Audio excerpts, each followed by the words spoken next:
कभी कभी कुछ सन्नाटे चीखों से ज्यादा डरावने होते हैं। रात थी काली, घनी और ठंडी। आसमान पर बादल ऐसे फैले थे मानो किसी ने चांद को कैद कर लिया हो। पहाड़ियों से घिरा छोटा सा गांव घनेरा, जो दिन में तो खूबसूरत लगता था लेकिन रात होते ही डर का इलाका बन जाता था। गांव के छोर पर एक पुराना कोठा था। लोगों की जुबान पर भूतों वाला बंगला। कहते थे कई साल पहले वहां एक आग लगी थी जिसमें पूरा परिवार जल गया। बस उनकी परछाइयां आज भी वहीं भटकती हैं। कहानी शुरू होती है रवि और अजय से, दो दोस्त जो हमेशा रोमांच की तलाश में रहते थे। कॉलेज की छुट्टियों में जब वे गांव आए तो गांव वालों की भूतों की बातें सुनकर हंस पड़े। एक रात बिजली चली गई, चारों तरफ सन्नाटा और दूर से सियारों की आवाजें। उसी अंधेरे में अजय ने कहा, चल आज उस बंगले को देख कर आते हैं। रवि मुस्कुराया, डर को देखने नहीं, महसूस करने चलते हैं। दोनों टॉर्च और मोबाइल की फ्लैशलाइट लेकर निकले। रास्ते में सूखे पत्तों की चरमराहट, पेड़ों की सरसराहट और एक अजीब सी ठंडक थी। बंगले का गेट आधा टूटा था, जैसे किसी ने बाहर निकलने की कोशिश की हो। जैसे ही रवि ने उसे धक्का दिया, चर्र की आवाज आई और एक ठंडी हवा उन दोनों के बीच से गुजरी। अंदर चारों तरफ धूल, टूटी तस्वीरें और पुरानी दीवारों पर जले के निशान थे। हवा में सड़ी गंध थी, किसी पुराने खून जैसी। अचानक ऊपर से थक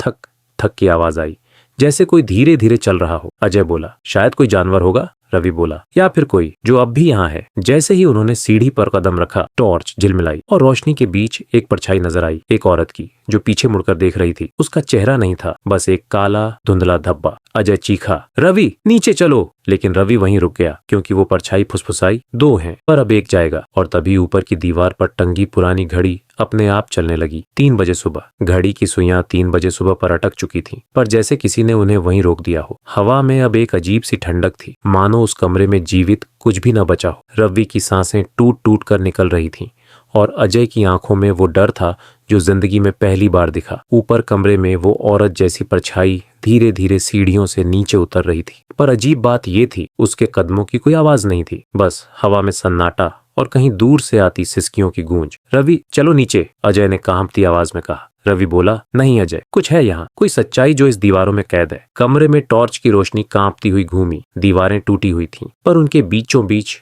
पुराने अखबार बिखरे थे। उन्हीं के नीचे कुछ लाल निशान थे, खून के निशान। अजय ने घबराकर कहा, ये कैसे हो सकता है? इतने सालों से तो कोई यहाँ आता ही नहीं। तभी दीवार के पीछे से एक धीमी रुंधी हुई रोने की आवाज आई, किसी लड़की की। आवाज इतनी दर्द भरी थी कि जैसे हर सिसकी में कोई सवाल छिपा हो। रवि ने कांपते हाथों से दीवार छुई और अचानक वहां एक पुराना लकड़ी का अलमारी जैसा दरवाजा दिखा। जैसे ही उसने उसे खोला, एक ठंडी हवा की लहर कमरे में दौड़ गई। टॉर्च अपने आप बंद हो गई। अंधेरे में सिर्फ एक वाक्य गूंजा, मुझे क्यों नहीं बचाया रवि? रवि के कदम जम गए। उसने कांपते हुए टॉर्च ऑन की और जो दिखा उसने उसकी रूह तक जमा दी। सामने वही औरत खड़ी थी, सफेद कपड़ों में, चेहरा आधा सड़ा हुआ और आंखों से लाल धुआं निकल रहा था। अजय भागने लगा, लेकिन नीचे का दरवाजा बंद था। दीवारों पर अब खून से शब्द उभरने लगे, 2 आए थे, अब एक जाएगा। रवि चिल्लाया, तुम कौन हो? और वो औरत मुस्कुराई, तुम मुझे भूल गए, पर मैं तुम्हें नहीं। कमरे में फिर सन्नाटा छा गया। बस दीवार पर घड़ी की सुइयां 3 बजे पर अटकी रहीं। रवि ने जैसे ही उस औरत का चेहरा देखा, उसके पैरों तले जमीन खिसक गई। उसकी आवाज कांप उठी, नहीं, ये नहीं हो सकता। रिया, हाँ वही रिया, उसकी कॉलेज की सबसे करीबी दोस्त, और शायद वो लड़की जिससे वो कभी मोहब्बत करता था। पर 3 साल पहले सब खत्म हो गया था। एक रात शराब, मस्ती और गलती ने सब लूट लिया था। रवि, अजय और रिया कार में थे। अजय तेजी से गाड़ी चला रहा था और रिया बार बार कह रही थी, धीरे चलाओ, रास्ता सुनसान है। पर अगले ही पल तेज रफ्तार गाड़ी पलटी और जब रवि ने आंख खोली, रिया खून में लथपथ जमीन पर पड़ी थी। वो मदद मांग रही थी। रवि, मुझे मत छोड़ो। लेकिन डर ने इंसानियत को हरा दिया। रवि और अजय उसे वहीं छोड़कर भाग गए।